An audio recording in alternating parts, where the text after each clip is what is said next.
Hey, what's going on, everybody? Timmy, aka Ecoside Fiend here. So, it's just a pretty crummy day today. It's chilly and rainy here in Grand Rapids. It's still sprinkling right now. It's still raining. It's been raining all day. Earlier, it was pouring, like absolutely pouring. We do have a flood watch around here. It probably won't amount to anything, but we do get those pretty frequently, and we got one today. Um, so I haven't really done anything. I barely even left my apartment today. I just went outside of my car a little bit ago to look for something, and that's about all I've done. Other than that, I've just been kind of chilling around in my apartment today, just watching TV and getting caught up on some YouTube and whatnot. And earlier, it dawned on me that I was doing this kind of a series of videos. I started, I think, like maybe late September, just talking about some kind of paranormal, supernatural things that have happened to me that I can't explain because I've made it pretty clear I don't believe in the supernatural or paranormal. But that's about all I can think of to describe these incidents, and I can't come up with a an explanation for them. So if you're not aware, if you haven't watched any of my videos before, I am an atheist. I am very skeptical. I question everything, pretty much anything that has to do with ghosts or UFOs, any of that kind of stuff. I believe there's a rational explanation for it. I believe people if they say they saw something, but I think what they think they saw isn't exactly what they saw. I believe there's always some type of a scientific explanation or a rational explanation. Um, but that being said, I've had a few things happen to me that I can't explain, and the video I uploaded maybe about a month ago is one of those incidents, and it's called Timmy versus the Paranormal, story number one. That's the one I put up a little bit ago. I'll put a link for it in the description here. So if you haven't watched it, you can check that out. So this will be story number two. This one I actually do have a pretty good explanation of what I think happened, but it's still I don't know for sure. But without further ado, let me just tell the story, and then you can make your own decision of what do you think it might have been. But this was like probably when I was like 20 or 21. If I was 21, I was like just 21. So it was me and my friend whose name is also Tim, and he is from the same area as me. As when I still lived with my folks at home too, and I so this was we were in Belmont. This was in Belmont that this happened. So I'm grew up in Belmont, and Tim grew up in Rockford. At this point in time, he'd already moved with his folks to this end of town where I'm at now. In fact, they lived right around the corner from where I'm at now. They don't live there anymore, but and then he actually lives in Texas now. But this is when he was still in the area, and he would always come back up to hang out up in Rockford and Belmont, and that's where he had spent his whole childhood. And this one night it's just me and him hanging out, and I think it was like in the fall, I think, because I remember it being chilly, and but the night I think it was just like inclement weather or just cold, just too cold. We just weren't out skating, and because he was one of my skater friends, and so it was just me and him. We were just cruising around the area, just chit chatting and stuff. And if I remember right, he was driving, and so we were just kind of just cruising around the area, not really going anywhere in particular. And so we just I think we decided we were gonna go into Rockford to our friend Mike's house, and so we were on our way through there, and so we were kind of cutting through Blyfield, which is just a little residential area. This is kind of like tucked right between Belmont and Rockford. It like fits like right in between the two, and this is not a big area. You could drive from Belmont to downtown Rockford in like 5 minutes. It's a small town. Like I said, I grew up in Belmont, and so we were driving on I think it was Packer Avenue, and it's just kind of a country road. It's got residential houses on it, but it's a country style road. It's just there's no lines painted on it. It's just asphalt, and just kind of cuts through the trees. And like I said, there's houses. It's not out in the middle of the woods, but it's still it's residential, but it's still there's trees around and stuff. It's not like a town. And so we're driving along there, and so you got your houses on the right side, and on the left side is Blyfield Cemetery. It's pretty good sized cemetery. It's not massive, but it's not small. It's not just some tiny little church cemetery. It's a good sized cemetery. And it is old. There's some tombstones in it from like the late 1800s. As far as I know, I've never heard of any stories of it being haunted or anything like that. And or any urban legends or anything. And but we were driving along, and like I said, it's late at night. It was probably like about like 1 in the morning, 1:30 or so. And it was also the moon was out. The moon was very bright. It was very I don't think it was a full moon, but it was almost, and so it was very bright.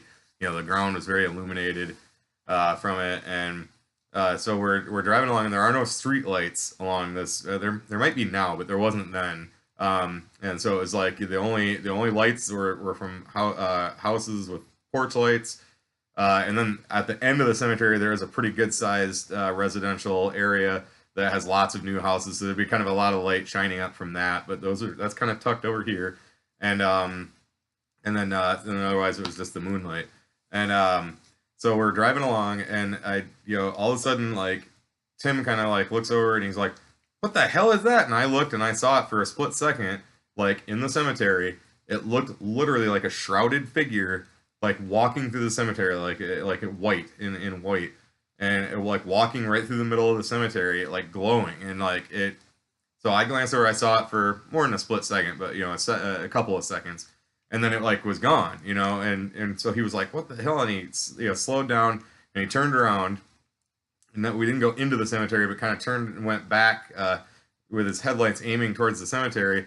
And as we're coming back around, he kind of turned to kind of like angle to where we saw it, and we both saw it again, but it went like the other direction. So I think like the first time it was going like the direction like we were going, and then like when he went like this, it kind of went like this way, and we both saw it again. We're like, there it is again, and like so we both like kind of like sitting there, and it like as he kind of came to a stop, it was gone again, but we both saw it for another couple seconds, and we both kind of like, holy crap, neither one of us wanted to get out or anything. We didn't do that, but we're like sitting there looking, and he kind of like started moving again real slow and just kind of angling the headlights around. Where we sat there for a few minutes trying to like see if we saw it again, and we didn't. He kind of finally was just like, let's get the hell out of here. And he backed out and took off, and yeah, the whole thing was like, like the whole time that we saw this figure, like I said, it looked kind of, I guess you'd say kind of female in form. I mean, I couldn't see like any features, but it just looked like a shrouded figure, like in a cloak type of thing. So I guess this kind of feminine, like maybe kind of a dress type of look to it, So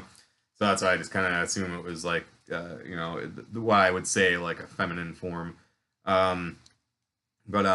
So we took off, we went to our friend's house and we told him about it, and he was kind of like creeped out, but kind of looking back on it, I feel like it more than likely was just reflection from probably a combination of his headlights and the moon. Like I said, it was very bright. The moon was very bright, brightly lit that night, and then the tombstones too in that cemetery. Some of them are pretty elaborate. They're big, and they're marble or granite. Very shiny. Some of them, the cemetery is still in use. So there's still tombstones going in there now.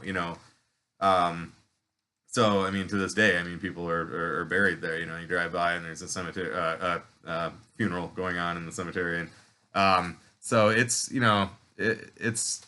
there's nice new shiny clean tombstones in there, and like I said, some of them are big and elaborate. So I have a feeling it was just like as we were going, the way as we were going through the first time, I think like the reflection of his lights. And maybe in the moon, and then we also have the windows up, so you got glass, and then the tombstones, and so we were going this way, and we saw the figure going that way, and then when he kind of whipped back around, like when we stopped and we came back around, as his lights were going in like this, then we saw it going the way that the headlights were going for a second, and then he kind of angled to look into the cemetery, and then it disappeared, So I'm pretty sure it was just like the reflection, off a tombstone, and just made, even though like when we saw it, it looked like it was freely in the air, but it very well may have been, is what I'm trying to say, against like another tombstone, like just like a cement one, that was, because there's some like that too in there that are just cement, that was just kind of like catching it and like against the backdrop of it, if that makes sense. I don't know if that's exactly how I want to describe it, but what I'm trying to get at.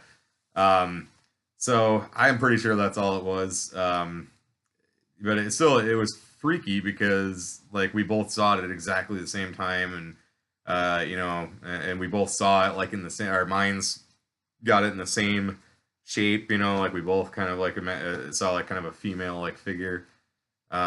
So it was creepy. It's still even if I drive by there to this day, I kind of still think about that, and it creeps me out a little bit, even though I'm fairly certain that I have like the explanation for it, but I don't know that that's exactly what it was, you know. And it's like I don't know anything about like you know the way reflections react. That just makes the most sense to me in my mind, you know. That was this reflection, but so it was still creepy, and it was like I said, it was like kind of strange that we both saw exactly the same thing, and you know, just again saw it in the same the shape of a figure, and just it was weird. But I know they like I've kind of said these are ones that I don't have an explanation for, but, like so I kind of have an explanation for that one, but it's again that's not like anything official. That's just what I'm kind of coming up with. If that's not the case, then I have no idea. So.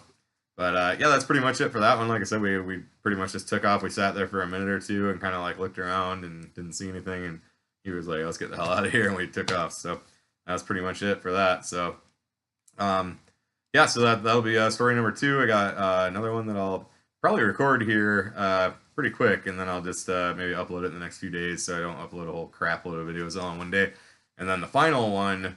I'll record pretty soon too, and I'm gonna probably upload that like maybe on the 30th or maybe the 29th, because that one, this one, the final one that I want to tell is I think pretty creepy to this day. It still makes me kind of shudder, and it didn't happen directly to me. It was my neighbor growing up, but I you know kind of witnessed you know the whole. I didn't see any of it what he did or what he thinks he saw, but I just kind of partook in the story, I guess is the best way I can describe it. So that one is pretty to this day it's still pretty chilling to me. So and I would love when I upload that one, I would love to hear people chime in and see if they have any ideas about that one, because that one I have no explanation for whatsoever. So so yeah. Anyway, we'll get to those when we get to them.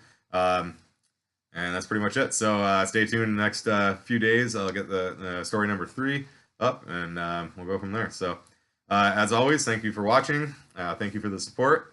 This is Timmy, aka Ecoside Fiend, and I will catch you in the next one.